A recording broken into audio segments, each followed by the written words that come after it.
네, 2부에서는 인공지능이 파고든 의료 현장과 미래에 관해 논해보고자 합니다. 원활한 진행을 위해서 오주형 경희대 병원장님이 좌장을 맡아주시겠습니다. 자, 잠시 소개를 해드리겠습니다. 오주형 경희대 병원장님은 현재 보건복지부 상급종합병원협의회장, 또 대한병원협회 회원협력위원장 등으로 활동하고 있고요. 정부 부처 간의 이해를 조율하고 원활한 소통을 바탕으로 국민 건강 증진 향상에 반드시 필요한 의료정책 구상에 힘쓰고 계십니다.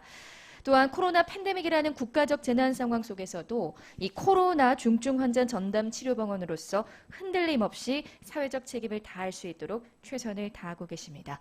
자, 그럼 두 번째 세션을 시작하겠습니다. 네, 소개 감사합니다.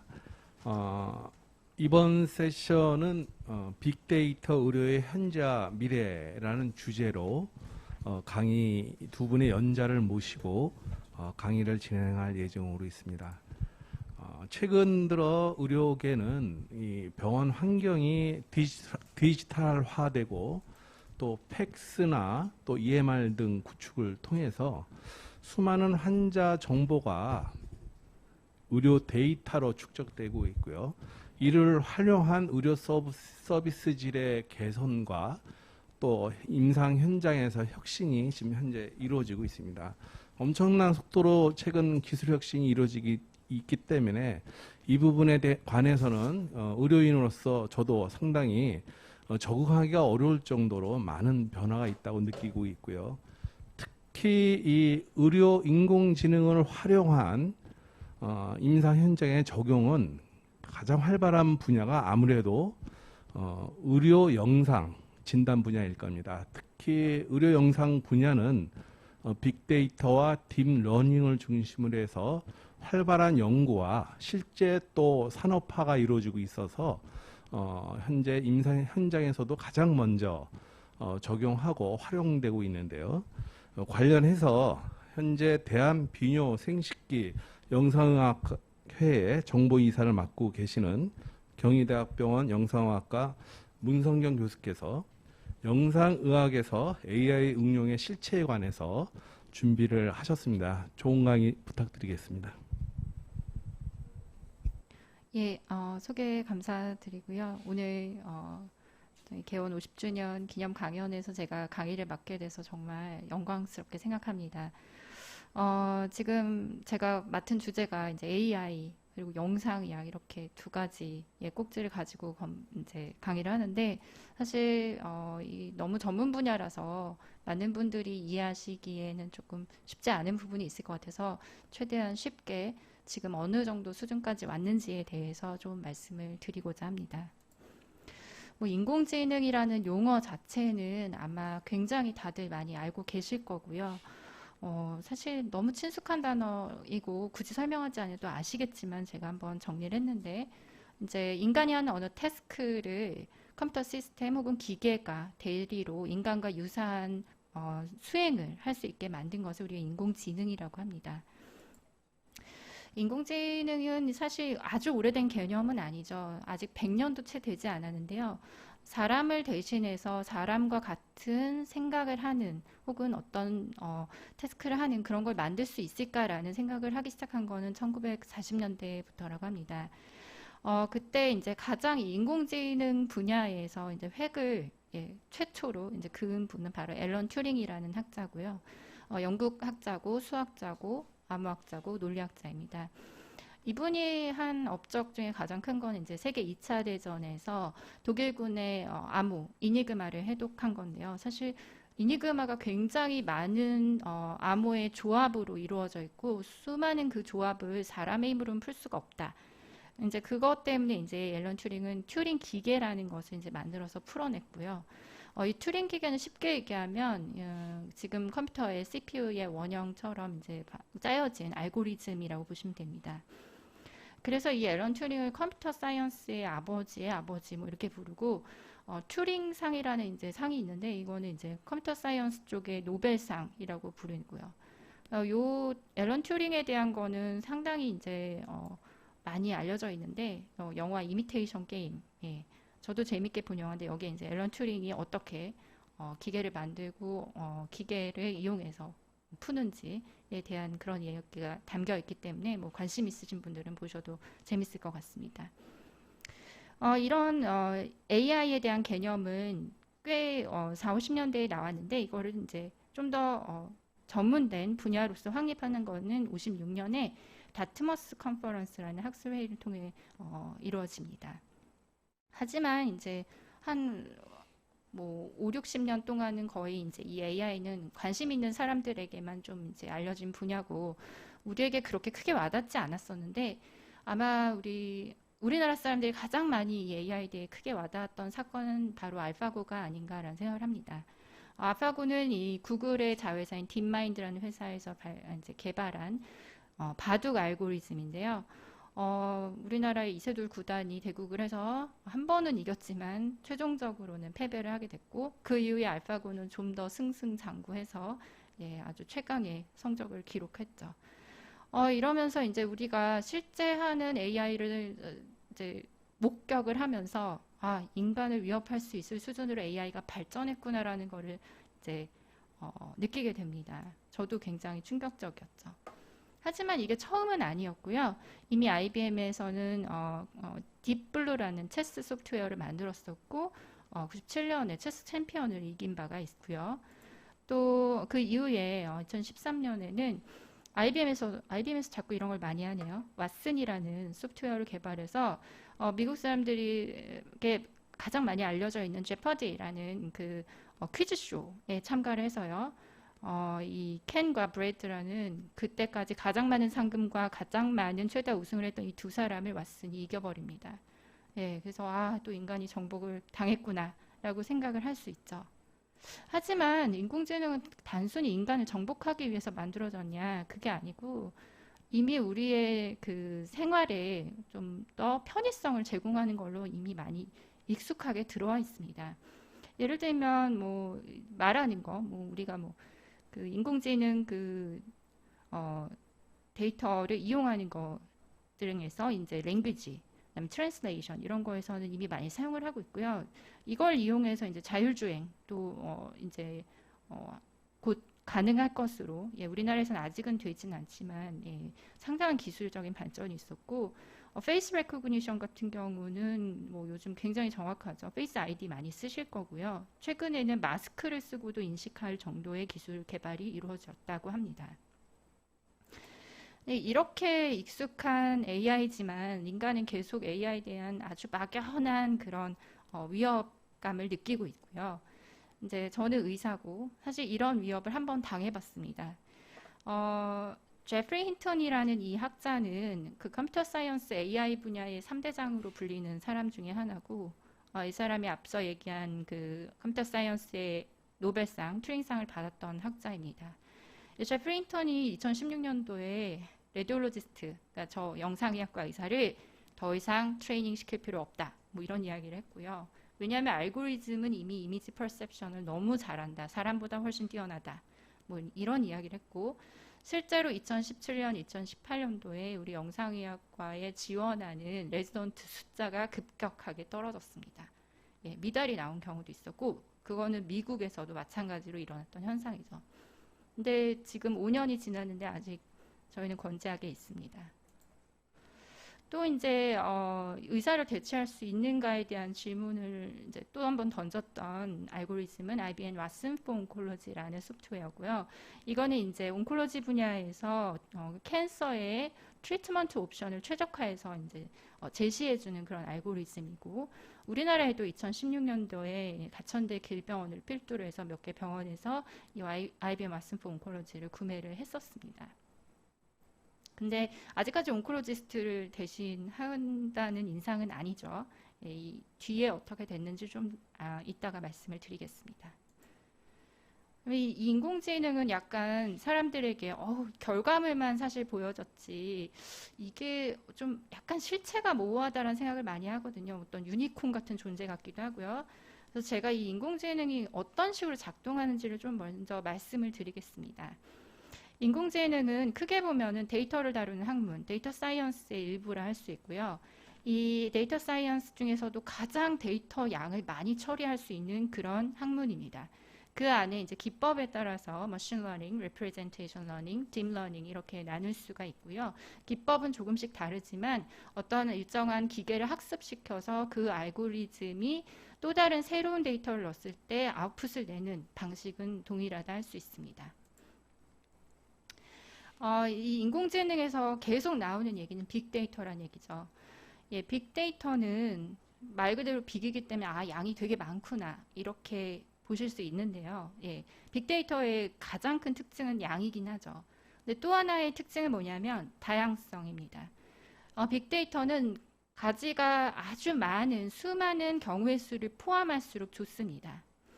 그런데 이제 나중에 빅데이터의 좀 특성으로서 또 들어오는 것 중에 하나가 뭐냐? 정확성입니다. 데이터가 많은 건 좋은데요. 아무 데이터나 무작위로 들어오는 것이 아니라 정제된 데이터가 필요하다는 얘기죠. 그래서 쓰레기같이 정제되지 않은 데이터를 가지고 알고리즘을 만들어 봤자 결과물은 쓰레기가 나온다. 이런 이야기가 있습니다. 이 머신러닝이나 딥러닝 둘 다 이런 아주 많은 데이터를 처리한다는 점에서 이제 동일하고요. 이런 학습적인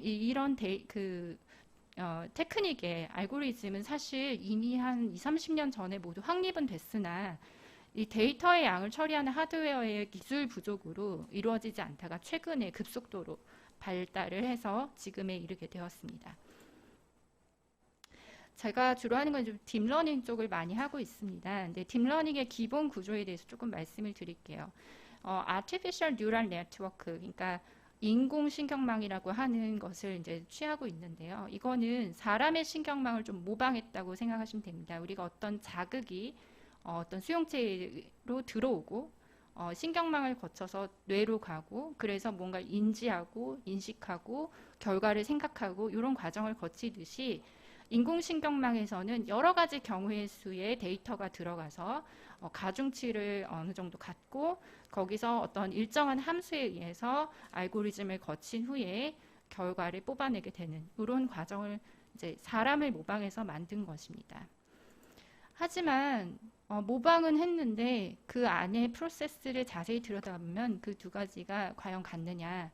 예, 그렇지 않습니다. 이게 이제 뒤에 나올 AI의 약간 한계점과 관계가 있는데요. 제가 주로 하는 일은 프로스테이트 MRI에서 프로스테이트 캔서를 진단하는 지금 AI를 좀 개발을 하려고 노력하고 있는데요. 제가 예를 들어 사람을, 그러니까 우리 레지던트를 트레이닝을 시킬 때 이 프로스테이트 캔서를 MRI에서 진단하는 방법을 가르친다. 그럼 저는 뭘 가르치냐? 컨셉션, 개념을 가르치고 principles, 원리를 가르치게 됩니다. 즉, 전립선의 해부학은 어떻게 생겼고 전립선 MR 해부학은 이렇게 생겼다. 그리고 전립선 암은 MR에서 이런 소견을 보여준다. 라는 것을 알려주고 그거를 응용해서 적용해서 각 개별 환자에서 진단을 하게 트레이닝을 시키죠. 몇 개의 예시만 보여주면은 우리 전공의들이 똑똑하기 때문에 잘 합니다. 근데 아티피셜 뉴럴 네트워크는 이런 원리와 개념을 갖느냐? 그렇지가 않습니다. 이거는 철저한 수학적인 피팅, 모델링에 의해서 이루어지는 겁니다. 그래서 제가 프로스테이트 MRI에서 AI를 개발할 때 이게 아나토미가 이거고 이게 뭐고 이렇게 일일이 다 가르쳐 주느냐? 원리 가르쳐 주지 않습니다. 그럴 수도 없습니다. 그래서 프로스테이트 MRI 인풋 데이터 넣고요. 프로스테이트 MRI에서 캔서 데이터 레이블링한 거 넣어주잖아요. 그럼 얘가 알아서 수학적으로 제가 준 어떤 하이퍼 파라미터에 의해서 공부를 하고 자기 나름의 결론에 도달하게 되는 겁니다. 그래서 이 두 개가 되게 다른데 또 다른 좀 쉬운 예를 말씀드리겠습니다. 얘는 저의 30개월 정도 된 아들인데요. 이 아이에게 제가 빨주노초 파남보 무지개를 가르쳐 줍니다. 색연필로 빨주노초 파남보를 막 이렇게 그려줘요. 그럼 얘가 빨주노초 파남보 제가 한 100번, 200번은 그린 것 같아요. 근데 어느 날 보니까 얘가 색종이로 빨주노초 파남보를 만들었어요. 제가 한 거 아니고요. 블럭으로도 빨주노초 파남보를 만들었고 심지어 남색 없는데 얘는 이 색깔의 스펙트럼을 이해하고 만듭니다. 심지어 무늬 있는 것도 얘는 빨간색으로 인식을 하죠. 제가 AI에게 빨주노초 파남보를 100번 그려준들 이거를 수행할 수 있을까요? 그렇지 않습니다. 빨주노초 파남보의 스펙트럼을 보일 수 있는 모든 제가 모을 수 있는 경우의 수를 모두 다 입력을 해주지 않으면 이런 것을 태스크를 수행할 수가 없습니다. 이게 좀 AI의 맹점인데요. 우리는 몇 번의 경험과 아주 작은 지식으로 설명하지 않아도 이해할 수 있는 능력이 있죠. 그거를 뭐라고 하냐? 직관이라고 합니다. 인투이션. 인간이 인투이션이라는 걸 가지고 태어났고요. 또 언어적인 거, 수학적인 분야에 있어서도 딱히 가르쳐 주지 않아도 알 수 있는 능력, 즉 선험적인 지식을 이미 타고났는데 AI는 그렇지가 않습니다. 그래서 빅데이터가 필요하게 된 거죠. 제가 주로 하는 거는 이제 프로스테이트 MRI에서 딥러닝을 이용해서 캔서를 진단해 봐라 이건데 제가 이걸 시작한 2018년부터 좀 시작을 손을 대기 시작했는데 굉장히 환상에 젖어 있다가 점점 좌절했고 이 과정을 수많은 시행착오를 겪으면서 이제 만들었습니다. 프로스테이트 MRI를 집어넣으면 얘가 이제 뭐 프로스테이트 있는 점지 구분하고 프로스테이트 캔서가 있는 점지 구분하고 캔서다 이렇게 진단을 도출하는 데까지 정말 많은 고민과 많은 시행착오가 있었습니다. 결과를 한번 들여다봐요. 이게 이제 좀 확대를 해서 그런데 이게 프로스테이트고 요 약간 어두워 보이는 게 프로스테이트 캔서고요. 요 빨갛고 파란 요거는 액티베이션 맵이라고 딥러닝이 어떤 식으로 얘가 판단을 했는지 근거를 약간 보여주는 중간 결과라고 보시면 됩니다. 여기 캔서가 있는 거고 둘 다 캔서 있는 데서 액티베이션 잘 됐고 캔서가 있다라는 진단을 굉장히 높은 확률을 맞췄죠. 이 환자 같은 경우는 여기가 캔서예요. 결론은 캔서 있다는 걸 맞췄어요. 근데 액티베이션 맵을 보면 상당히 여기하고 잘 맞지가 않습니다. 얘가 내린 결론이 맞다 한지언정 이게 과연 올바른 프로세스로 맞은 것인가에 대한 고민에 빠지게 되죠.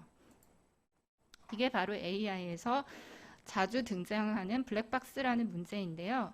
알고리즘은 우리 인간과 똑같이 사고하지 않기 때문에 얘가 왜 그런지에 대한 설명은 사실상 없습니다. 어떠한 메디컬 시어리나 레셔널레를 근거로 해서 나온 결론이 아니라는 거죠. 그거와 무관하게 얘 나름의 결론을 만들어내는 거죠. 그래서 이게 사실 의학에 적용하는 데 가장 큰 첫 번째 난관이라 할 수 있습니다. 또 하나는 이제 오버피팅, 과적합이라는 건데요. 내가 가진 데이터에 바이어스가 있을 수 있어요. 예를 들어 내가 가진 데이터의 80~90%가 캔서다. 그래서 진단을 하는 거를 얘한테 학습을 시키면요. 당연히 이 알고리즘은 다 캔서를 주면 애큐러시가 80~90% 나오거든요. 그런 식으로 아주 과적합이 돼버리거나 애큐러시를 높이는 쪽으로 이제 학습이 돼버릴 수 있습니다. 그랬을 때 캔서가 아닌 걸 줬을 때 얘가 과연 제대로 진단을 할 수 있을까? 그 다음에 내가 가진 데이터하고 전혀 다른 성격의 예를 들면 장비만 바꿔도 얘는 작동을 안 합니다. 그래서 트레이닝된 세트에만 아주 최적화된 거 이거를 오버피팅이라고 이야기를 하죠. 이거는 이제 AI를 여기저기 활용하는 범용성에 제한을 두는 문제를 일으킵니다.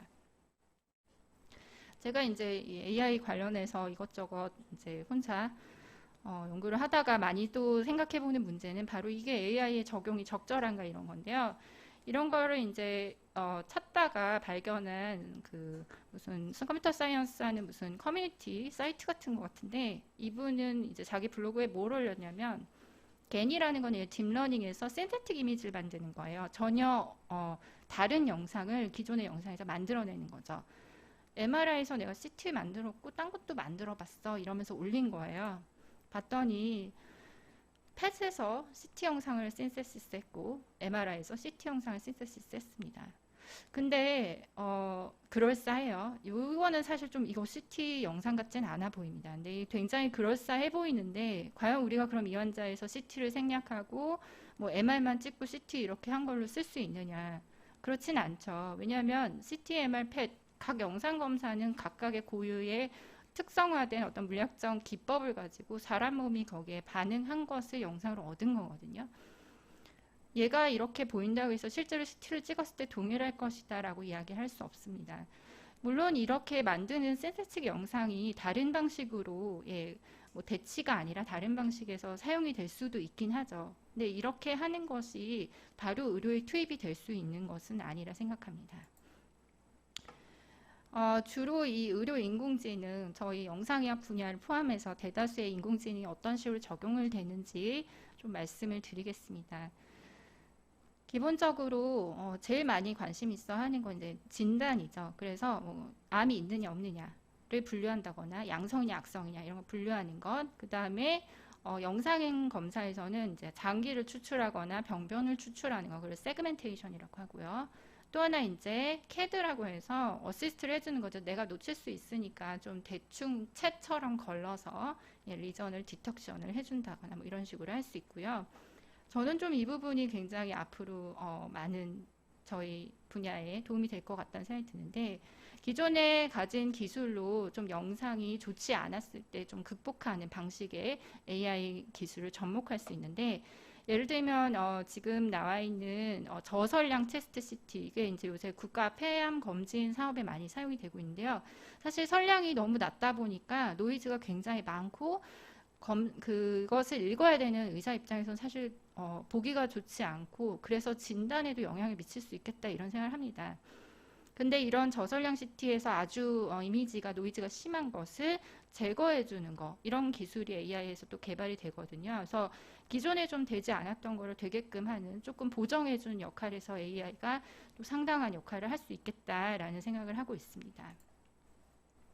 실제로 나와 있는 장비들을 좀 말씀드리면, 뭐 이거는 이미지, 영상 영상 데이터를 이용한 것들을 좀 예시를 보여드리는데, 대표적인 게 이제 당뇨병성 망막병증 관련한 장비인데요. 뭐 대규모 스터디를 통해서 상당히 입증된 그런 알고리즘이고, 그걸 기반으로 IDX-DR이라는 장비가 지금 미국에서는 FDA 승인이 나서 쓰이고 있고요. 또 뭐 예를 들어 MRI, 카디악 MRI인데 심장의 그 용적 측정 사실 굉장히 어렵죠. 움직이는 장비이기 때문에 이런 거를 대신해 줄 수 있는, 빠르게 해줄 수 있는 소프트웨어, 이런 것도 나와 있습니다. 우리나라 회사들도 아주 훌륭히 이런 일들을 해나가고 있는데요.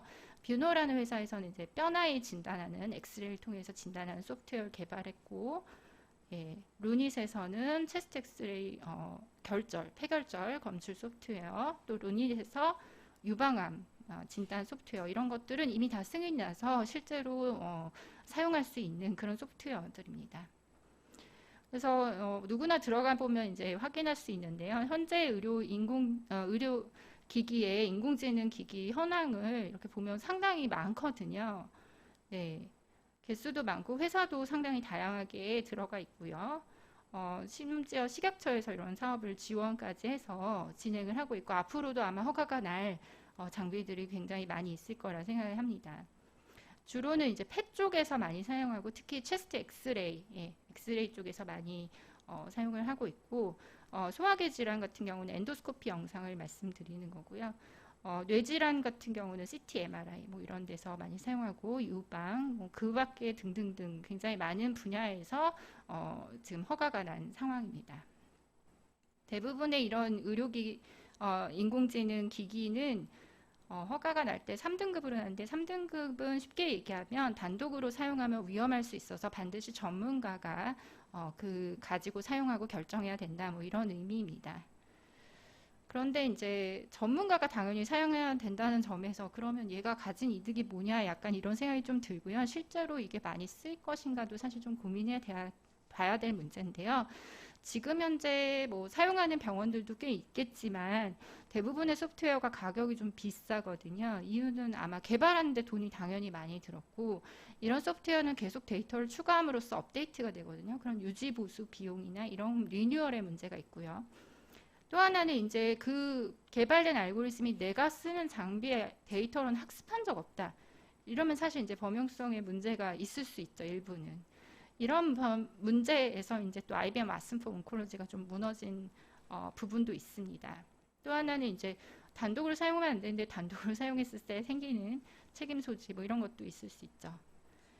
대개 이제 의료기기들이 이제 보조적인 툴로 허가가 났기 때문에 뭐 판독 시간을 단축하거나 판독에 뭐 애큐러시를 올리거나 이런 식으로 사용이 된다라고 설명을 하는데, 대부분의 전문가들이 이런 것들을 검증을 할 시간도 없지만 이런 걸 위해서 기기를 살 것인가, 이것도 사실 조금 굉장히 고민스러운 부분입니다.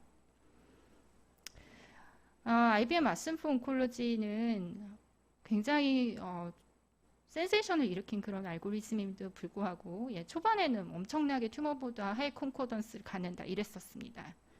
근데 이제 점점 시간이 갈수록 이것들의 문제점이 드러났고요. 2018년에 이제 보고된 문건에서는 IBM 왓슨이 다소 좀 위험한 치료 옵션을 제안한다. 그런 경향이 있다. 이런 이야기도 있었습니다. 무슨 얘기냐면 병기가 낮은 암임에도 그보다 높은 병기 암에서 적용할 치료들을 제안을 하는 거죠. 당연히 성적은 좋겠죠. 예, 치료 성적은 좋겠지만 적절한 치료 옵션은 아니었다는 거죠. 그래서 지금 뭐 IBM 왓슨 같은 경우는 이제 그 처음에 아성과는 조금 약간 멀어진 것 같다라는 생각이 들고, 그러면서 왜 이 헬스케어 AI는 이다지도 힘든가, 이런 부분을 이제 고민을 하기 시작합니다. 근데 이제 이런 거를 왜 그러느냐를 보려면 먼저 인공지능의 선행 조건을 좀 봐야 되는데요. 가장 중요한 거는 양이 많은 게 중요한 것도 중요하지만 유니포미티. 내가 하려는 태스크, 내가 수행하게 하려는 태스크에 그거의 많은 경우의 수를 포함하면서도 나머지 조건이 균일하냐가 가장 큰 관건인데요. 의료 데이터가 그렇지 않다는 게 큰 문제입니다. 그 많은 데이터를 얻는 것도 일단 문제고요. 뭐 당연히 프라이버시 이슈가 걸려 있고, 또 하나는 우리 인간은 이 개체마다 모두 굉장히 복잡한 바이올로지를 가지고 있습니다. 생물학적 특성이 다르죠. 같은 병기, 같은 질환의 암이어도 치료 약제에 대한 반응, 모든 게 다 다릅니다. 그런 것뿐만 아니라 환경적인 요인이나 뭐 유전학적인 요인, 굉장히 많은 것들이 결부되어 있기 때문에 의료 데이터는 너무 복잡한 거죠. 제가 이렇게 하면 AI가 별로 쓸모없나 이런 생각을 하실 수도 있는데 그렇지는 않고요. 사실 지금 AI를 통해서 가장 큰 수혜를 받고 있는 것은 지금 이 코로나 시대를 살고 있는 수많은 환자들, 코로나 환자들과 그리고 그 코로나를 다루는 의사들이 아닌가라는 생각도 해봅니다. 왜냐하면 지금 코로나가 급증하면서 세계적으로 체스트 엑스레이, 체스트 CT 얼마나 많이 찍겠어요. 근데 그거를 제대로 판독할 수 있는 의자는 턱없이 부족합니다. 그런 면에서 이제 이 코로나 뉴모니아 환자들을 트리아지를 하고 좀 더 효율적으로 진단하고 위험에 빠진 환자를 빠르게 회복시킬 수 있는 그런 것들을 이제 진단하는데 이 엑스레이 그 체스트 쪽 AI가 상당히 도움이 된다라는 보고가 끊임없이 되고 있고요. 실제로 다른 병원에 이제 코로나 중점병원 코로나를 이제 직접 환자를 많이 받고 있는 병원에서는 일반 클리니션이 굉장히 도움을 많이 받고 있다고 이야기를 들었습니다. 또 하나는 우리가 너무 진단에만 너무 이렇게 몰려 있는데 사실 그것뿐만이 아니라 우리의 시스템에도 AI가 적용이 되면 굉장히 윤택한 업무를 할 수 있고 환자 케어를 할 수 있는데요. 예를 들면 뭐 아직은 안 되는데 팩스상에서 환자가 중증도가 이렇게 미리 AI가 스크리닝해서 그런 환자들의 판독을 빠르게 할 수 있게 위로 올려주는 시스템을 갖춘다던가, 혹은 뭐 환자의 외래 시기가 임박했으니 그런 환자들만 이렇게 리스트에서 위로 끌어올려서 빨리 판독을 할 수 있게만 해도 우리가 쓸데없는 인력 낭비, 시간 낭비를 하지는 않을 것 같다는 생각이 들고요. 실제로 그런 시스템을 개발하기도 하고, 제가 봤던 연구 중에 되게 재밌는 건 검사 예약의 부도율을 예측하는 AI도 있었습니다. 근데 뭐 환자가 멀수록 그렇다 막 이런 결과가 나와가지고 이거는 좀 편견이 낄 수 있겠다 뭐 이런 논란도 좀 있었죠. 이런 식으로 시스템적인 부분에도 우리가 AI를 활용할 수 있겠다라고 말씀드리고 싶습니다. 네, 요약하면 이제 이 인공지능에 대해서 너무 다들 약간 유니콘 같이 생각을 하지만 사실 조금 그 실체에 가까이 가보면요, 아직 가야 할 길이 굉장히 멀고 이런 여러 가지 단점을 가지고 있습니다. 하지만 이런 인공지능은 굉장히 빠르게 바뀌고 있거든요. 해마다 달라지고 있는 것이 바로 인공지능 개발입니다. 그래서 저는 언젠가는 인공지능이 다양한 의료 분야에서 굉장히 우리에게 좋은 역할을 해줄 거고 우리가 진료를 보는 데에 많은 도움이 될 것이라고 생각을 하고요. 그럴 때 이제 좀 아직 과제들이 계속 나올 거예요. 극복해야 될 과제들이 있는데 현재 제가 보는 극복 과제는 이 의료 데이터의 다양성, 비균질성을 어떻게 극복하느냐와 또 그 적절한 용도를 찾는 것입니다. 그래서 이런 것들만 우리가 잘 조합을 해서 사용하면 우리가 이 의료 인공지능에 있어서는 굉장히 많은 도움을 받을 수 있겠다라는 것이 저의 생각입니다. 예, 경청해 주셔서 감사합니다. 네, 문성경 교수님 좋은 강의 감사드립니다. 의료 인공지능을 기반으로 한 활발한 임상 현장에서 지금 이용을 시작하고 있지만 실제적으로는 그걸 개발한 산업체의 요구 수준과 달리 현재로는 전 세계적으로도 아직 그 의료 인공지능을 기반으로 한 여러 가지 기술들이 활발하게 임상에 적용되지 못하고 있는 것 같습니다. 그런 점에서 극복해야 될 여러 가지 과제들이 있을 것이고요. 오늘 문성경 교수님이 지적했듯이 관련 적용에 의한 올바른 임상 검증과 또 관련 기술을 활용한 치료 결과에 대한 사회적 책임, 이런 부분은 다 의료인들의 몫이라고 생각을 하고요. 그런 의료인들의 역할이 더욱 중요해지지 않을까 이렇게 생각합니다. 두 번째 강의는 현재 한국의학교육평가원의 이사장을 맡고 계시는 장성구 이사장님께서 결국 이런 의료 인공지능을 활용한 향후 의료가 어떤 식으로 발전해 나가고 그거를 위해서 무엇을 준비해야 될지에 대해서 주제로 내용을 좀 강의를 해주시겠습니다. 장성구 이사장님은 전임 대한의학회 회장을 맡으셨고 대한암학회 회장, 대한비뇨종양의학회 회장을 역임하신 바 있습니다.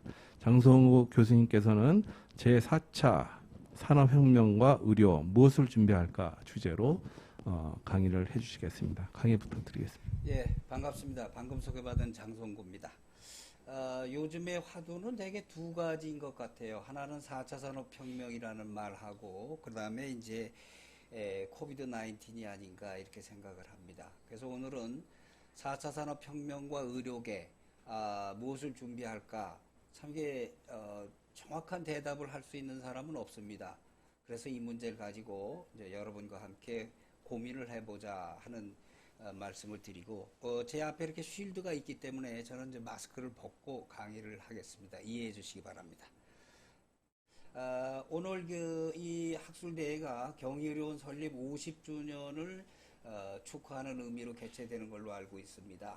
우리 경희학원을 창학하신 미원 조용식 학원장님께서 인류사회 재건이라는 설립 이념을 내거시고 50년 전에 경희의료원을 설립하셨습니다. 그때 당시는 뭐 국내는 물론이고 동양 최대 규모의 의료원이었고, 지금으로 얘기 드리면 9시 뉴스에 해당하는 그런 그때는 흑백 텔레비전 시대였는데 그때에 아주 대대적으로 뉴스에 보도됐던 기억이 나고요.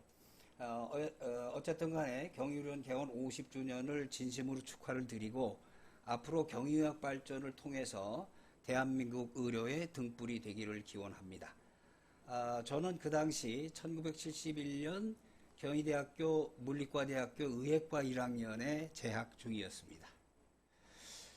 우선 코비드 19에 대해서 잠시 말씀을 좀 드려야겠는데, 먼저 결론부터 말씀드리면은 희망은 있다 이렇게 말씀드리고 싶습니다.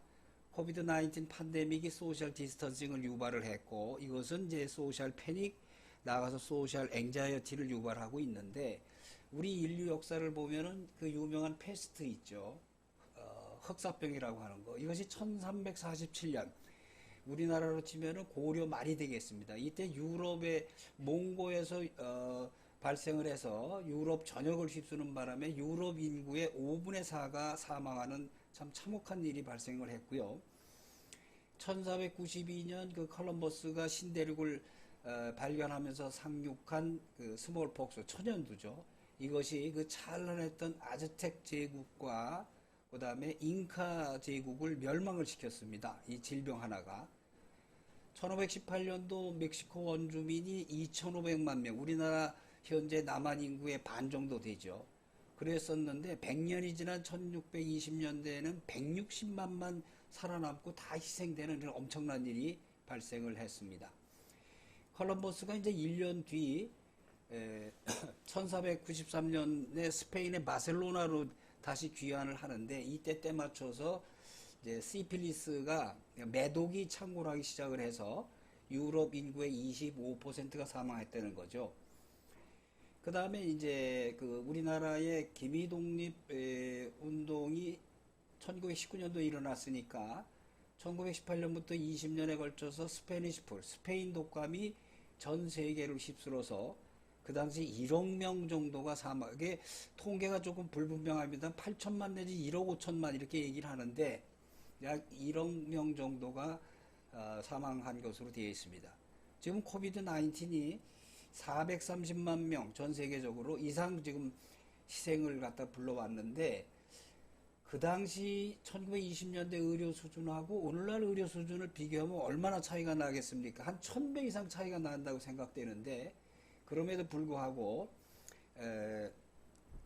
코비드 19으로 인해서 430만 명 이상이 사망했다는 것은 모텔리티 레이트를 떠나서 워낙에 그 창궐을 하기 때문에 사망자가 엄청나게 늘어난 거다. 그리고 이만큼 위중한 병이다. 이렇게 저는 말씀드리고 싶습니다.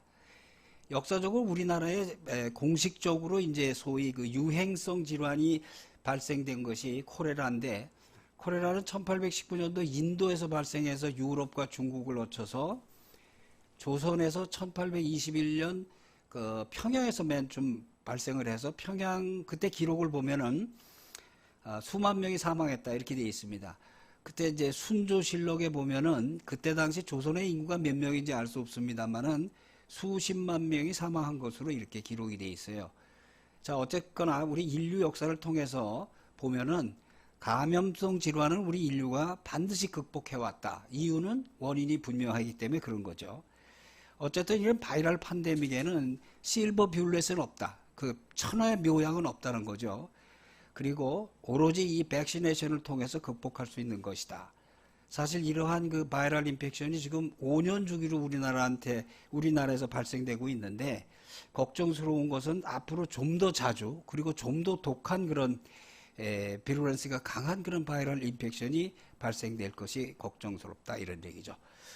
다시 그럼 우리 본론으로 들어와서 우리나라의 미래 의료를 한번 살펴보면은 두 가지 상황을 우리는 직면하게 될 것이고 이 문제는 의료계가 안고 가야 된다. 첫째가 의료계 내적 요소로는 제4차 산업혁명의 결과에 따라서 의학적 그리고 의료적인 긍정적인 문제와 부정적인 문제가 다 대두되고 이러한 문제를 의료계는 해결해 나가야 된다. 그다음에 의료계 외적인 요소로는 방금 말씀드린 바이럴 인펙션의 주기적이고 지속적인 창궐, 프리퀀트, 비루런트한 그런 바이럴 인펙션이 결국 우리 의료계가 해결을 해야 되고요. 인구 감소와 초고령 사회에 접하게 되어 있습니다. 이렇게 되면 이제 의료의 이용자, 질병 발생의 패턴, 공중보건 상황이 변하기 때문에 이러한 데 의료계가 적극적으로 대처를 해야 된다. 근데 인권의식이 강화됨으로써 의료 분쟁이 상당히 격화될 것이고 그렇게 되면은 의사도 사람이기 때문에 방어 진료를 강화할 수밖에 없습니다. 이렇게 되면은 역시 의료비 상승의 주요한 원인이 될 것이다. 그 다음에 이제 정부는 공공의료 강화 정책을 쓸 수밖에 없습니다. 정부가 공공의료를 강화시키는 것이 이게 결코 나쁜 일은 아닙니다. 그런데 우리나라의 임상의료의 현황으로 볼 때는 임상의료의 위축을 불러올 가능성이 굉장히 높다는 거죠. 왜냐하면은 우리나라의 지금 임상의료가 세계 거의 탑 수준이라 하는 데는 부정할 사람이 없겠죠. 그런데 이 수준에 오기까지 어떻게 발전했느냐는 히스토리를 보면 이게 우려점을 발견할 수가 있어요. 의사 선생님들 각자 주머니의 돈과 각자의 노력을 통해서 지금 이 수준에 왔기 때문에 정부에서 공공의료를 일방적으로 강화하면 상대적으로 임상의료는 위축될 수밖에 없고 임상의료가 위축이 되면은 추락을 하면은 회복하는데 약 300년 정도의 시간이 걸린다고 흔히들 얘기합니다. 이것은 이제 오늘날 오늘날 러시아 의학이라고 얘기를 하겠죠. 러시아 의학이나 영국 의학을 보면은 여러분들이 쉽게 이해하실 수 있으리라고 생각합니다. 이러한 상황에 대해서 의료계는 전향적이고 적극적인 대처가 역시 필요하다. 이런 얘기입니다. 자, 그럼 우리가 소위 그 산업혁명이라는 걸 한번 잠깐 뒤돌아볼까요? 1차 산업혁명은 전기기관의 발달로 촉발됐고 산업적으로는 방적기계의 개량이 특징이죠. 우리나라 조선 영조 36년부터 순조 21년 사이에 일어난 일입니다. 2차 산업혁명은 전기에너지 기반 대량 생산 체계가 확립이 됐고 석유 중화학공업이 발달을 했죠. 이때는 우리 조선 고종황제 2년부터 일제강점기 때 일어난 일인데 불행하게도 1차, 2차 산업혁명의 덕을 우리는 본 게 없습니다. 구체적으로 구태여 좀 얘기한다면은 전기가 들어온 거하고 전기기관이 도입된 거가 아닌가 이렇게 생각을 해볼 수 있습니다. 3차 산업혁명은 컴퓨터와 인터넷 기반 지식정보혁명인데 산업적으로는 원자력을 이용했다는 것이죠. 근데 1차, 2차, 3차 산업혁명은 유럽의 역사를 기준으로 기술한 것이고 사실은 영국의 산업혁명보다 500년 앞서서 중국의 남송시대에 농업을 통한 산업혁명이 일어났었다는 걸 우리는 그래도 기억할 필요가 있습니다. 그때에 이 남송은 전 세계의 가장 부강한 나라로서 수백 년을 굉장히 오랫동안을 존재했다 하는 것도 우리가 기억할 필요는 있습니다. 어쨌든 이런 산업혁명을 통해서 대량 실업의 발생이라든가 부의 양극화 같은 그런 어두운 그림자도 있었습니다만은 인류는 문화적인 혜택과 풍요로움을 만끽을 했습니다.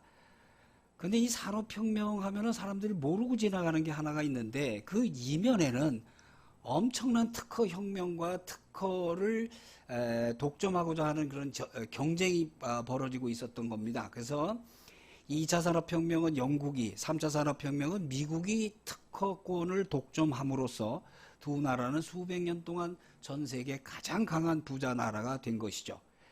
자, 이 4차 산업혁명, 우리가 기대와 공포, 그리고 불안이 혼재하여 있고 의료계의 변화는 현재 예측 좀 불허다. 이렇게 말씀드릴 수가 있겠습니다. 그럼 4차 산업혁명이라는 걸 잠깐 우리가 살펴보면은 우리에게는 다보스 포럼이라고 좀 더 쉽게 알려져 있는 2016년 세계 경제 포럼에서 클라우스 시밥이 4차 산업혁명이라는 개념을 최초로 발표를 했습니다. 하면서 12가지 핵심 기술을 명시를 했어요. 4차 산업혁명을 주도 또는 4차 산업혁명 시대에 일어날 일이죠. 그래서 새로운 컴퓨터 기술이 좀 우리 컴퓨터를 모르는 분이 없겠습니다만은 정말 상상을 초월하게 복잡한 계산을 어마어마하게 빠른 시간 내에 계산해내는 그런 새로운 컴퓨터 기술이 부각될 것이고 블록체인이 발달함으로써 디지털 정보를 안전하게 분산 보관할 수 있게 될 것이다. 이 블록체인 얘기하면 여러분들 비트코인을 갖다가 연상하실 텐데 비트코인은 블록체인을 이용한 아주 지극히 일부에 지나지 않는 거죠. 그 다음에 이제 인터넷 오브 싱스, 사물 인터넷이죠. 인간과 인간, 인간과 사물. 이것은 인터넷 오브 에브리싱을 추구하는 거죠. 그래서 이러한 사물 인터넷은 우리 실생활에 이미 깊이 들어와 있죠. 집 밖에서 무슨 냉장고를 켰다 껐다 한다든가 그다음에 인공지능 청소기를 돌리거나 이런 것들이 다 사물 인터넷의 한 예라고 말씀드릴 수 있고, 자, 인공지능 로봇, 이것은 뉴럴 네트워크를 통한 딥러닝, 이 상상을 초월한 일이 벌어지고 있고요. 인공지능이 감성이 있느냐 없느냐 하는 것에 대해서 논란이 많은데 저는 개인적으로는 얼마든지 감성을 가질 수 있다 이렇게 생각합니다. 왜냐하면은 지금 인공지능이 쓴 소설 공모전에서 사람이 쓴 소설과 마찬가지로 당선되고 하는 일이 벌어지고 있는 것은 그만큼 인공지능이 감성을 갖고 있다 하는 걸 의미하는 게 아니냐. 근데 이제 첨단 소재가 계속 개발이 되겠죠. 그 대표적인 게 이제 드론입니다. 워낙 가벼운 소재를 갖고 만들 수 있기 때문에 자, 이 드론도 우리 생활에 상당히 도움을 받을 수도 있고 때로는 이제 전쟁 무기로 사용될 수도 있는 우려점도 있죠. 그다음에 이제 3D 프린팅, 이것도 신소재 개발의 덕분이죠. 그리고 이제 우리 임상의학하고 대척점을 이루고 때로는 경쟁 관계에 돌입할 것으로 생각되는 것이 디지털 헬스케어 서비스의 활성화입니다. 그다음에 신경기술의 발달, 이것은 인간 두뇌의 전자기적 신호체계하고 인공지능의 전자기적 신호체계가 연동돼서 가공할 일을 만들어낼 수 있고요. 버추얼 리얼리티, 아그멘티드 리얼리티. 버추얼 리얼리티는 소위 버추얼 트윈. 여러분이 보시는 어떤 환자를 갖다가 이런 가상세계에다가 세워놓고 지금까지 개발된 여러 가지 치료법을 적용하면은 가장 좋은 치료법을 선택할 수 있다 하는 걸 여러분이 연상하시면 쉽게 이해를 할 것입니다. 에너지 확보 및 전송 기술 역시 이건 신소재 개발로 획기적인 일이 발생하고 지구공학의 발전, 우주기술의 발전 이런 12가지의 핵심 기술을 명시했는데 여러분 아시다시피 제4차 산업혁명의 12가지 핵심 기술 중 10가지가 의료계와 직접적으로 연관이 있다는 것이죠. 자, 이러한 4차 산업혁명이라는 것은 아직까지도 정확한 데피니션도 없고 예측할 수도 없습니다만 인공지능, 사물인터넷, 빅데이터, 모바일 등 ICT 기반이 융합된 혁신적인 변화가 일어날 것이다 하고 예측을 하고 있습니다. 예측뿐만 아니라 이러한 일이 지금 우리 주위에 계속 일어나고 있는 거죠. 그래서 4차 산업혁명이 과거 산업혁명과 다른 점은 여러 가지 혼미함 속에 그래도 우리가 기대를 하고 아울러서 동시에 이것이 우리 인류 재앙이 되는 것은 아니냐 하는 그 불안이 혼재되어 있다는 것이죠. 컴퓨터 딥러닝 참 이것이 이제 신인류의 탄생이라고 저는 얘기하고 저는 이 컴퓨터인 저기를 커민이라고 이렇게 좀 어디 글을 쓸 때 주로 사용하는데 이 인간이라고 하는 것은 여러분이나 저 같은 자연인 법적으로 인간은 두 종류밖에 없죠. 또 법적으로 인격을 부여받은 이것이 무슨 법인이지요. 그런데 이런 그 컴퓨터 신인류라고 말씀드린 컴퓨터 인공지능이죠. 컴퓨터 인간도 법적으로 인격을 부여해야만 될 수밖에 없다. 저는 그렇게 생각합니다. 왜냐하면은 그래야만이 책임 소재가 분명하고 우리 실생활에 도움을 받을 수 있는 일이 가능하다 하기 때문입니다. 자, 이러한 4차 산업혁명이 새로운 역사의 개막이냐 아니면은 컴퓨터 주인과 인간 하인 시대의 개막이냐 하는 것이 우리의 우려점입니다. 이 4차 산업혁명도 앞선 그 산업혁명과 마찬가지로 실업과 부의 양극화가 발생되고 상상을 초월한 특허전쟁이 지금 현재 벌어지고 있습니다. 그래서 모든 국가가 4차 산업혁명의 특허를 독점하기 위해서, 특허를 점유하기 위해서 지금 국가의 명운을 걸고 있는 상황이다. 이렇게 생각하시면 됩니다. 도전과 응전의 시대에 우리가 살고 있습니다. 그래서 도전과 응전을 통한 협업에서 4차 산업혁명의 삶의 출구를 찾아야 된다 하고 모든 사람들이 생각을 하고 말하고 있는 겁니다. 4차 산업혁명과 의료계 생각, 의료계는 그 산업혁명의 여파가 가장 빨리 와닿는 곳입니다. 왜냐하면 첨단 과학을 적용하고 있기 때문에. 그런데 한 4, 5년 전에 우리나라 의료계 중진, 원로들이죠. 중진 500분을 한테 서베이를 해봤습니다.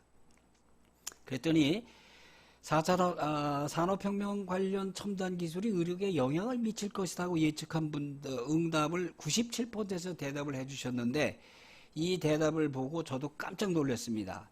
왜냐하면은 당시 솔직히 젊은 의사들이 이렇게까지도 예측을 못하던 시대에 이렇게 중진들이 예측을 하셨다는 건 이것 역시 인생의 경륜에서부터 나온 것 아닌가 이렇게 생각을 합니다.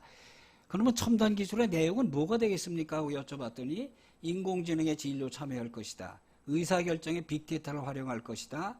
로봇이 의료에 참여할 것이다. 3D 프린팅이 활성화될 것이고 의료는 프레시셔널 메디신, 정밀 의료로 흘러갈 것이다. 뭐 그때 당시에 그 벌써 4, 5년 전에 우리 중진들께서 예측한 거 지금 보면은 다 맞는 얘기죠. 환자 측면에서 변수는 무엇입니까? 환자 안전 문제가 부각이 됐고 치료의 질 관리, 치료의 가이드라인과 표준화가 필요하고 의사결정에 환자가 참여한다. 사실 이 가이드라인은 제가 대한학회장을 하고 또 대한학회 일을 한 10여 년 하면서 엄청나게 그 몰입했던 겁니다.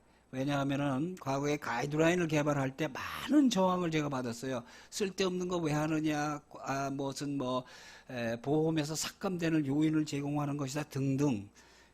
그런데 이제 가이드라인의 기본 개념도 갖고 있지 못하던 시대였는데 이제는 이제 가이드라인 개발을 반대할 사람은 아무도 없죠. 그리고 많이 사용을 하고 있는데 이 4차 산업혁명 시대에 왜 갑자기 치료의 가이드라인과 표준화가 중요하냐 하면은 이제는 의사의 역할이 인간 의사와 인공지능 의사가 협업을 통해서 환자를 진료하기 때문에 가이드라인 자체가 그렇게 바뀌어야 된다 하는 얘기입니다. 의학은 이제 의학의 센트럴 도구만은 에비던스 베이스 메디신에서 이제 프레딕티브 메디신으로 전환이 되고 4차 산업혁명에 따른 의료계의 문제점은 의료계에 실업이 발생한다는 겁니다. 한국고용정보원이 이게 뭐 국가기관이죠. 여기서 의료계에 종사하는 직종을 460개로 분류를 했는데 460분의 1 그러면 당장 그 직업이 없어지는 거예요. 그렇게 분류를 했을 때 일반 의사가 460분의 250 이 순서로 없어질 것이다. 직업이. 그런 얘기죠. 그래서 이제 부의 양극화도 역시 계속 일어날 것이고 아주 냉혹한 그 적자 생존의 법칙이 적용이 되는데 그 중심에는 인공지능이 있다. 그래서 이런 4차 산업혁명은 우리가 피할 수 없는 길이기 때문에 인식과 대처가 필요하다. 산업혁명과 미래의 그 의료계 변화 예측하는 걸 이렇게 보면은 정말 이 문제는 말씀하시는 분들 뭐냐 각양각색입니다. 각양각색이기 때문에 제가 이걸 그렇게 썸머리를 한번 해봤어요. 해봤더니 대충 그저 뭐 이건 어디까지나 이제 제가 개인적으로 한 거니까 꼭 옳다는 근거는 없습니다만은 이렇게 9가지 정도 보면은 인공지능 의사가 임상 참여가 가속화될 것이다. 뭐 이거 아니라고 할 분은 안 계시겠죠. 빅데이터를 이용한 정확한 진단과 치료는 질병의 예방과 삶을 향상시킬 것이다. 임상실험 방법의 오토메이션과 빅데이터의 접목은 창의력을 배가하고 효율성을 극대화할 것이다. 치료는 예방 중심이 될 것이다. 그 다음에 이제 버추얼 트윈, 아까 말씀드렸죠. 한 질환에 대한 다각도의 정보를 획득하여 빅데이터를 구축해서 최적의 치료법에 접근이 가능하다. 그런 얘기죠. 그래서 치료법의 선택이 용이해지고 클라우드 시스템과 사물 인터넷을 이용해서 원격 진료가 보다 활성화될 수 있고 미니멀 인베이브 서저리가 발전할 것이고 3D 프린팅이 임상에 이용될 것이다. 여기까지가 지금 뭐 다양한 의견 중에서 썸머리를 하면 이렇게 귀착이 좀 현재는 되고 있습니다.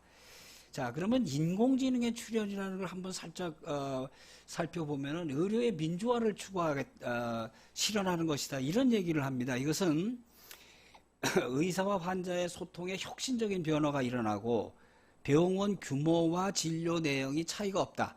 경희대학병원 같이 수백 베드짜리 병원과 200~300베드짜리 병원에서 하는 진료 내용에 차이가 없어진다는 얘기죠. 인공지능의 서포트를 받기 때문에. 그러면 또 전문의, 소위 명의의 의존도가 이제는 과거와 다르게 감소한다. 의사는 직업인이 아니라 작업인으로 변화한다. 이 말을 의사 선생님들이 굉장히 싫어하는데 이것은 뭐 권위가 실추되는 문제는 아니고 역할이 이렇게 바뀐다. 그런 얘기입니다. 진료에 인공지능을 이용하는 의사와 그렇지 않은 의사로 구분될 것이다. 그렇지 않은 의사의 운명이 어떻게 될 것인가는 여러분이 잘 아실 겁니다. 앞으로 의사는 맨 머신 하이브리드 닥터로서의 역할을 하게 될 것이다. 내과계 의사의 선택을 한번 볼까요? 의외로 많은 분들이 이런 생각을 해요. 인공지능이 지정하는 대로 처방하고 진료하면 뭐 난 굉장히 편하게 난 그렇게 살겠다. 근데 이렇게 되면은 의사로서의 고유성이 상실되기 때문에 바로 이제 실업자로 전락하는 거죠. 그래서 인공지능 알고리즘 개발에 적극 참여하는 의사, 이것이 이제 4차 산업혁명 시대의 바람직한 의사상이고, 인공지능 주치의하고 인간 의사가 상호 보완적으로 환자를 돌보는 이런 시대, 이것이 이제 미래의 의사상입니다. 물론 인공지능이 의사 역할을 전부 리플레스 할 수는 없습니다. 다만 임상 진료에 있어서 상당 부분 서포트를 한다 하는 얘기죠. 자, 그러면 의료계의 실체적인 대응을 아까 말씀드린 그런 9가지 그게 의료 산업혁명과 의료계는 이렇게 지금까지는 공론 너무 큰 얘기만 그런 그 공론 일색인데 우리 현재 눈앞에 보이는 4차 산업혁명의 변화되는 것을 우리는 좀 심도 있게 한번 바라보고 생각해 볼 필요가 있다. 그러니까 이것이 무언가, 이게 무엇고, 이 뭐고, 그리고 우리 살 길은 무엇인가. 선방에 계신 그런 그 큰 스님들께서 화두를 매일 생각하시면서 이 뭐고, 이 무엇인가, 이것만 생각하신답니다. 그러다 어느 날 확철대오에 이른다, 이런 말씀이 있는데, 우리도 그런 좀 집중하는 면이 필요하지 않을까. 여러분 잘 아는 앨런 머스크가 한 말이죠. 경쟁하지 마라, 앞서 나가라. 경쟁이라는 건 같은 선상에 있는 사람들이 하는 게 경쟁이고, 한 발짝 앞서 나가면은 그야말로 블루오션이다. 경쟁이 없죠. 그렇지만 이제 그렇게 앞서 나가는 리더나 선각자들은 굉장히 외롭죠. 고독하고. 근데 이것은 리더이기 때문에 감내할 수밖에 없는 일입니다. 산업혁명의 핵심에서 제가 특허권 얘기를 많이 하고 있는데, 정부는 국가 경쟁력을 위해서 특허권을 확보해야 되고, 의료계는 의료계를 위해서, 그리고 경희대학병원 같은 이런 병원은 또 경희대학병원의 자체 경쟁력을 위해서 특허권을 꼭 확보를 해야 됩니다. 과거에는 교수님들이 이제 좋은 논문을 써서 좋은 그런 페이퍼를 퍼블리케이션 하면은 뭐 뉴스를 했을 때 조금 나오죠, 이렇게 의료원 저기에. 그런데 그러면 뭐 아는 사람 지나가다 축하합니다 그러면서 그 뒷얘기는 뭐냐? 아, 그건 그 교수님들의 합의야. 그 교수님들의 관심사다, 이런 얘기죠. 그런데 이제는 그렇지 않다 이거죠. 교수 한 사람 한 사람의 모든 연구 결과는 특허권 확보에 정말 기반이 되는 겁니다. 그렇기 때문에 의료기관은 그만큼 어텐션을 해야 된다. 인공지능 개발이나 소유가 한쪽으로 시프팅이 되면 워낙에 돈이 많이 들어가니까 이제 정부나 국가에서 주도해서 할 가능성이 많거든요. 그렇게 되면은 의료의 독점권이 발생을 해요. 의료가 국가에 귀속될 수가 있다, 이런 얘기죠. 이 점을 우리 의료계가 경계를 해야 된다. 또 한 가지는 이제 인공지능에 의해서 지원을 받는 그런 진료 형태가 굉장히 그 일반화되면은, 이것이 이제 조금 전에 말씀드린 의료의 민주화죠. 의료의 민주화가 이루어진다는 게 이런 얘기인데, 그러면은 병원별 진료 특색이 없어집니다. 그렇기 때문에 병원별 이제 특화 전략이라는 것을 반드시 모색을 해야 되고, 가능한 뭐 특화 전략을 한번 생각해 보면 벌써 한 2, 3년 전부터 대형 병원에서 로봇 서저리 활성화에 뭐 총력을 기울이고 있는 상황인데, 국내에서. 근데 제가 볼 때는 이제 로봇 서저리는 상당히 일반화되어 있다. 이걸 특화 전략으로 이걸 사용하면은 큰 의미가 없다. 단 로봇 서저리에다가 텔레메디신을 접목할 수 있는 그런 대책을 통해서 이것을 선점하는 것이 특화 전략이고, 신소재가 엄청나게 개발될 것인데 여기에 의료 장비나 임상 적용의 실체가 병합적으로 개발이 돼야 되고, 프레시셔널 메디신을 통한 환자의 개별화를 시도를 해야 된다는 얘기입니다. 인공지능 의사가 남으로써 의사의 역할이 축소될 것을 굉장히 우려하는 분들이 많이 계신데, 이것은 참 단견이라고 생각합니다. 왜냐하면 인공지능 의사가 액티비티를 발휘할 곳은 임상적인 건 서포트에 지나지 않고요, 디지털 헬스케어 플랫폼에서 아주 막대한 힘을 발휘하게 되어 있습니다. 그렇기 때문에 경쟁력 확보를 위해서 병원은 병원 단위에 가능한 한 디지털 헬스케어 플랫폼을 갖다가 서둘러서 개발을 해야 됩니다. 병원 경영의 효율화를 위한 스마트 하스피탈 매니지먼트 플랫폼, 이 역시 경쟁력 높은 그 자체가 상품적 가치를 갖고 있고, 그다음에 수입원이 되고 있는 것입니다. 근데 이 진료를 통한 병원 수입 증대는 이제 한계가 있기 때문에 유형적, 무형적, 직접 소유권 창출이 수입원이 되는 그런 시대가 되고 있습니다. 자, 우리 국가정책 한번 예를 들어볼까요? 국가에서 정밀의료 소프트웨어 선도국이 되겠다고 지금 추진을 하고 있고, 한국형 정밀의료 솔루션으로서 인공지능 정밀의료 소프트웨어를 개발을 했습니다. 이 프로그램의 이름이 닥터 앤서예요. 정부가 364억, 민간이 124억을 투자를 해서 개발을 했고, 이것을 의료보험으로 등재를 하겠다는 거거든요. 이런 그 닥터 앤서는 진단정보, 의료 영상정보, 유전자 정보 등등이 포함되어 있고, 이걸 통해서 질병을 예측하고 치료를 특성화하겠다 하는 것이고, 정부 계획은 2023년 전군 36개 의료기관에 이 프로그램을 설치해서 그 프로그램 이름은 닥터 앤서 밀리터리, 그 다음에 2024년 닥터 앤서 20을 전국 1, 2, 3차 의료기관까지 확대 보급하고, 전국의 8개 지역 거점 상급 종합병원과 건강검진센터에 닥터 앤서 클리닉을 지정을 해서 환자의 수도권 쏠림을 방지하겠다. 아울러 과학기술부가 닥터 앤서 스쿨을 오픈을 해서 개론, 의료 데이터 처리 개론, 의료 인공지능 개론, 인공지능의 의료기 인허가 제도 등을 강의를 하겠다고 지금 계획을 잡고 있습니다. 이 기회가 되면 의사 선생님이나 또는 의료계의 행정에 관여하시는 분들, 간혹에 계신 분들이 기회를 놓치지 말고 꼭 교육을 받으시기 바랍니다. 자, 이제 그 제언입니다. 똑똑한 천재 한 명이 1000명, 2000명을 먹어 살린다는 말은 이제는 사어가 됐습니다. 왜냐? 천재는 인공지능으로 바뀌었기 때문이죠. 4차 산업혁명은 분명한 현실이라는 것을 확신을 갖고 있어야 됩니다. 그리고 의료계 플랫폼, 시스템이라고 해도 좋고, 이거의 기반이 바뀌고 있습니다. 의사가 인공지능의 노예가 될 것이냐, 주인이 될 것이냐, 이건 스스로 결정을 해야 되고요.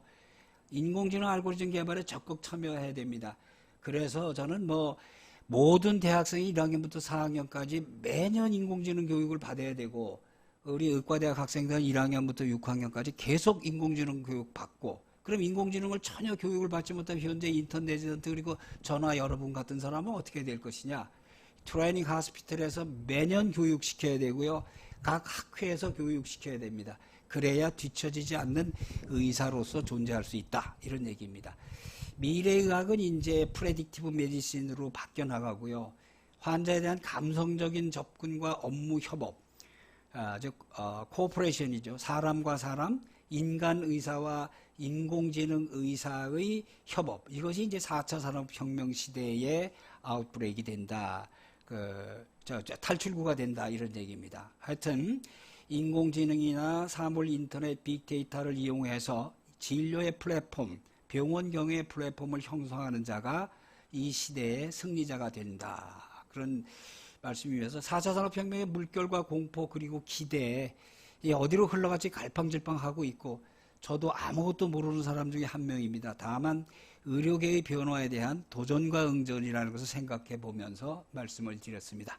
강의를 마치겠습니다. 감사합니다. 네, 장성구 이사장님 좋은 강의 감사드립니다. 4차 산업혁명 시대에 여러 가지 이 걱정과 우려도 있지만 또 기대도 큽니다. 환자 의료 서비스 분야에 있어서 보다 질 높고 환자 맞춤형 의료 분야가 더욱 발전할 것으로 생각하는데요. 그럼에도 불구하고 이러한 변화의 물결에 저희 의료인들이 수동적으로 따라갈 것이 아니라 적극적으로 주도하고 이러한 변화에 선제적으로 대응하는 노력이 중요하다는 점을 오늘 이 강의에서 느끼게 되었습니다. 이번 세션은 이만 마치겠습니다.